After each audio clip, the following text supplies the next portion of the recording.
আপনাকে কথা দিচ্ছি, আমি ওনাকে আপনার ঘরে পৌঁছে দেব। আসুন। এইবার আপনি চুপটি করে নতুন বউয়ের মতো বসুন। মানে? ঠিক আছে রাই, সেটা তুমি দেখিয়ে দাও।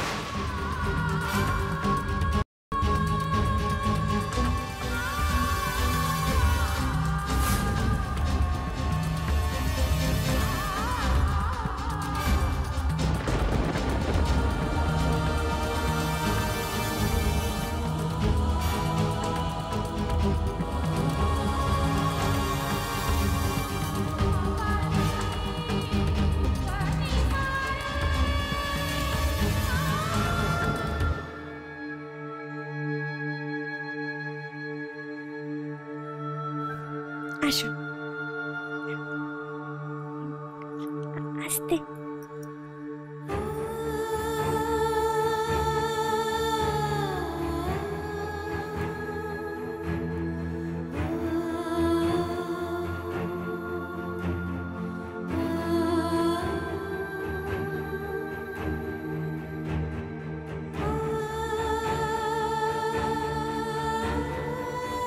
পিসি, তুমি না বয়োজ্যেষ্ঠ মানুষ, তোমার এখানে থাকতে নেই। এখন তো রজত বাবু আসবেন। চলো চলো না, চলো।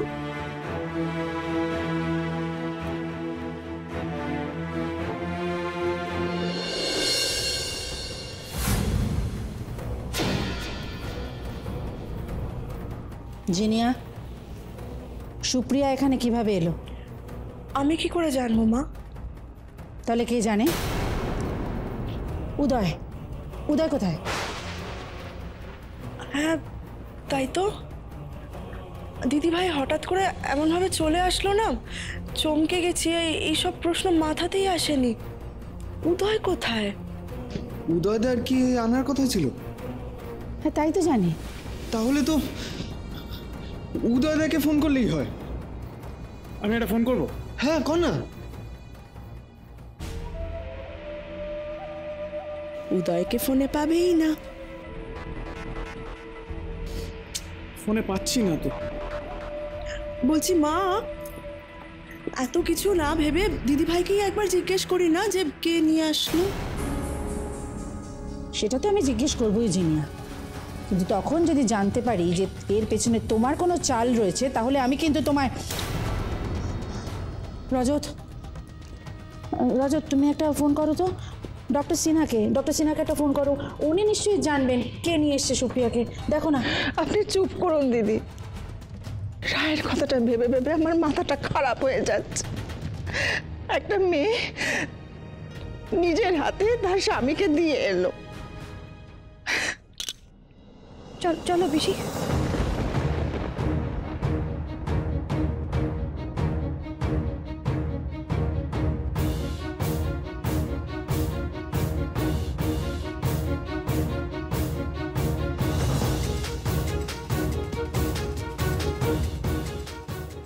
বলেছিলাম না তোমাকে আমি রজতের সঙ্গে থাকতেই দেব না, কিছুতেই না।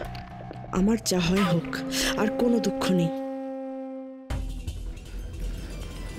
রায়, এটা তুমি কি করলে? কি করলে? রায় সুপ্রিয়াকে বলেছে যে রজত নাকি সুপ্রিয়ার জন্য ওই ঘরটা ভাবে সাজিয়েছে। হ্যাঁ, এই রায়, এই কথা কেন বললে তুমি? সুপ্রিয়া দি জিজ্ঞেস করছিল যে ওই ঘরটা কেন এইভাবে সাজানো। তবে কি দাদা এখন ওই ঘরে যাবে? হ্যাঁ যাবেন।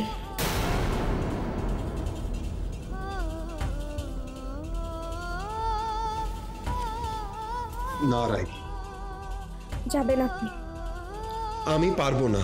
পারতে হবে, আপনাকে পারতেই হবে।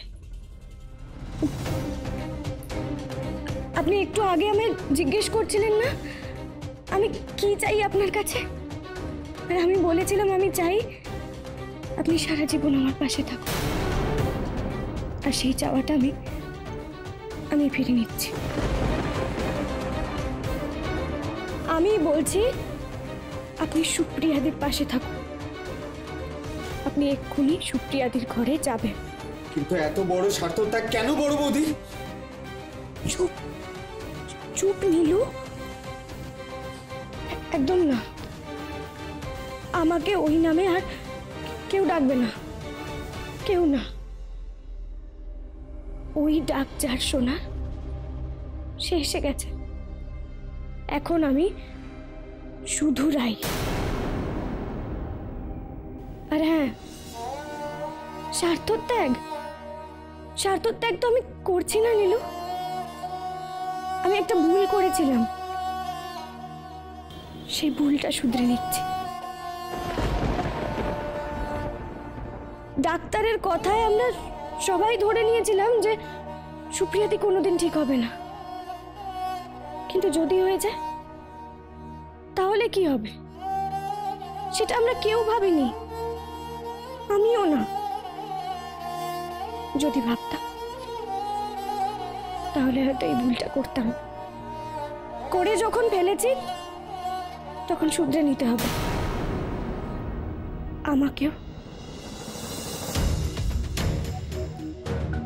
আর আপনাকেও। কিন্তু রাই, ভুল শোধরানোর তো আরো উপায় থাকতে পারে। আমি ঠিক কিছু না কিছু। নেই, আর কোনো রাস্তা নেই। আপনি একবার সুপ্রিয়াদির কথাটা ভেবে দেখুন। সুপ্রিয়াদিকে এত কাল আপনারা যেইভাবে চেয়েছিলেন ঠিক সেইভাবেই পাচ্ছেন তো। সুপ্রিয়াদির মনটা না এখন তাসের ঘরের মতো, একটু হাওয়া লাগলেই ঝরঝর করে ভেঙে পড়বে।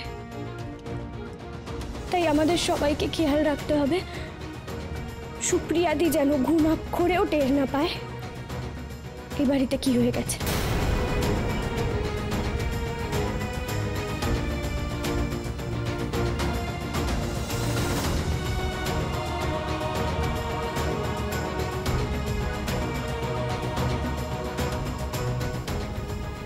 আপনি যাবেন।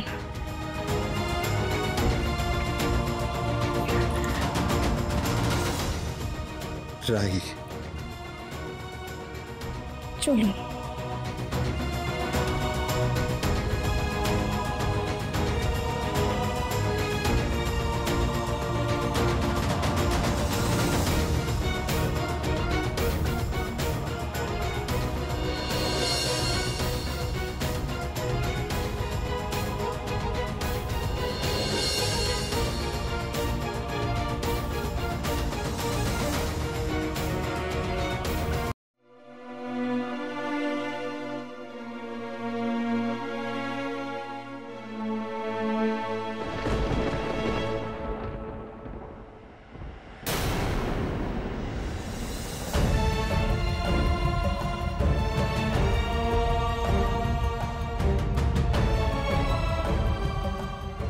এভাবে আমার হাতটা ছেড়ো না রাই।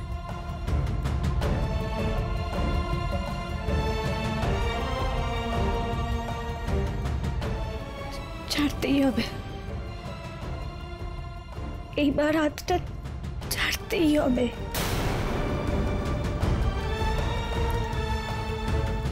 আপনি আপনি আমায় বলেছিলেন আপনি আমার পাশে থাকবেন।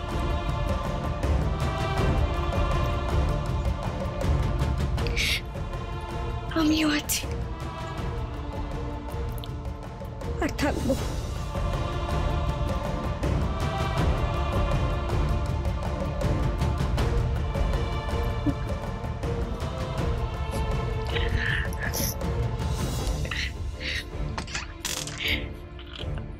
ম্যাডাম, একি ম্যাডাম, আপনি এখনো দাঁড়িয়ে আছেন কেন? যান, নিজে গিয়ে নিজের বরকে নিয়ে আসুন।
হয়েছে?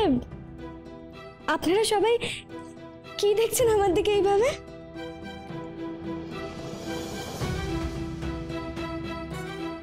আমি জানি আপনাদের সবার মনে একটা প্রশ্ন ঘুরপাক খাচ্ছে, কিন্তু কিন্তু আপনাদের সবার কাছে আমার একটাই অনুরোধ। দেখুন, সুপ্রিয়াদি তো সবে সুস্থ হয়ে বাড়ি ফিরে এসেছেন। আমি এটা নিয়ে পড়াশোনা করেছি বলে আমি জানি এই সময় কোনো রকম টেনশন, কোনো রকম মানসিক চাপ ওনার পক্ষে ঠিক হবে না। তাই বলছি, প্লিজ প্লিজ আপনারা সবাই ওনার সামনে স্বাভাবিক ব্যবহার করুন। উনি যেন একদম জানতে না পারেন এই বাড়িতে কি হয়েছে। এর আগে আমি আপনাদের কাছে কোনোদিন কিচ্ছু চাইনি, কিন্তু আজ চাইছি। এইটুকু সহযোগিতা করুন। আর তুমি? আমি তো আমার জায়গাতেই থাকবো। সেক্রেটারির চাকরি তো আমার চলে যায়নি মাসিমা।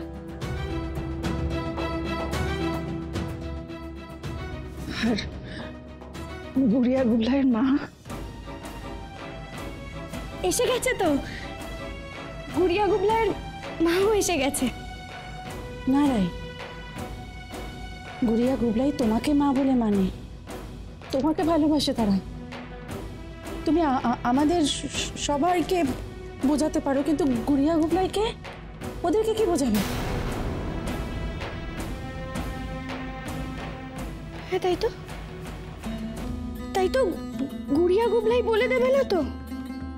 না, আমি বরং কাল সকালেই ওদের নিয়ে মায়ের কাছে চলে যাব। ওরা থাকুক কদিন আমার সঙ্গে।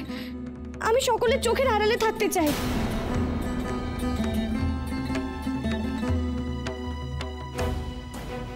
সকলের চোখের আড়ালে।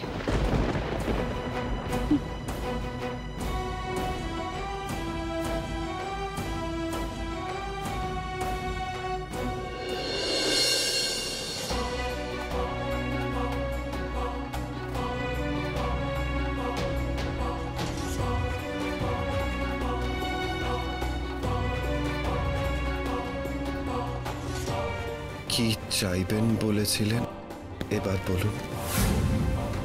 বলছি, কিছু চাওয়ার থাকলে বলো।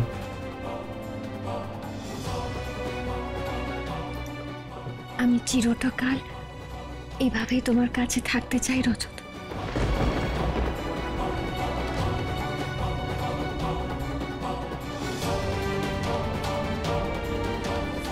আশীর্বাদ করুন যে জীবনে যাই হয়ে যাক না কেন, যতই ঝড়ঝাপটা আসুক না কেন, আপনি সব সময় আমার পাশে থাকবেন।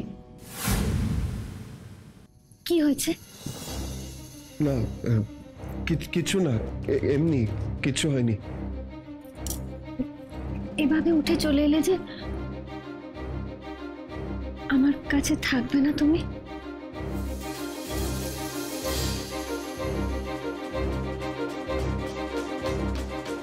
রজত, একটা আবদার করব। আমি কি তোমার বুকে মাথা রেখে একটু শুতে পারি? আমাকে আগলে রাখবে তুমি? ঠিক ওই আগের মতন করে আগলে রাখবে আমায়? বলো না।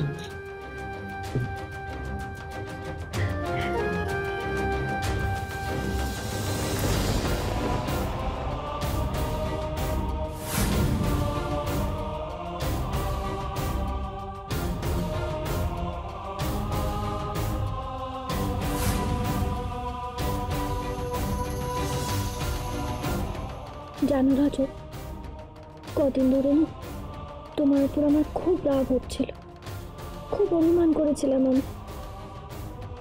এতদিন ধরে অ্যাসাইলামে পড়েছিলাম, একটিবারের জন্য তুমি আমার সঙ্গে দেখা করতে এলে না, একটিবারের জন্য না। কেন আসুনি? কেন আসুনি তুমি বলো, কেন আসুনি? ডাক্তারবাবু বারণ করেছিলেন, তাই। তাই বুঝি? তাহলে তো তুমি একদম ঠিক করেছো। ডাক্তারবাবু বারণ করেছিলেন, তুমি যাওনি। তুমি একদম ঠিক করেছিলে গো, একদম ঠিক। ঠিক আছে, আমি আর রাগ করবো না তোমার উপর, আর কোনো অভিমান নেই।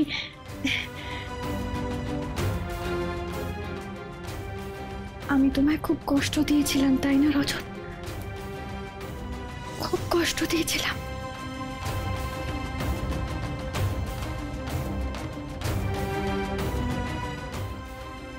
আমি কথা দিচ্ছি, আজকের পর তোমাকে একটিবারের জন্য কষ্ট পেতে হবে না। আমার আমি আমি সব ঠিক করে দেবো, আর কষ্ট দেব না। আমি শুধুই তোমাকে ভালোবাসা দেবো, শুধু ভালোবাসা দেবো। আমাকে ভালোবাসা দিয়ে তুমি আমায় কি দিতে চাও সুপ্রিয়া? বলো না, কি কি চাই তোমার, তুমি বলো। না না, কিছু না, কিছু না। রজত, তুমি যা চাইবে আমি তাই দেবো তোমায়, তাই দেবো। শুধু আমাকে একটু শান্তি দিও।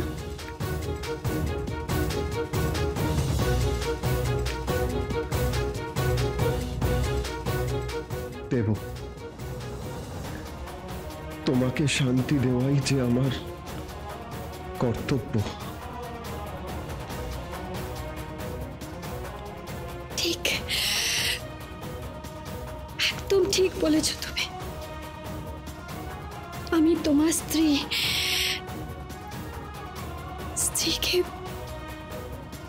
স্ত্রীকে শান্তি দেয়া স্বামীর কর্তব্য।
আমি চাই কাল থেকে রোজ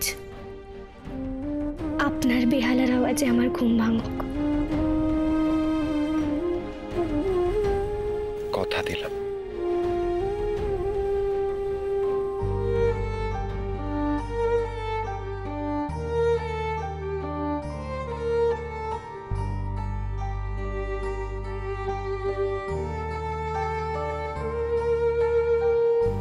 বেহালা বাজাচ্ছেন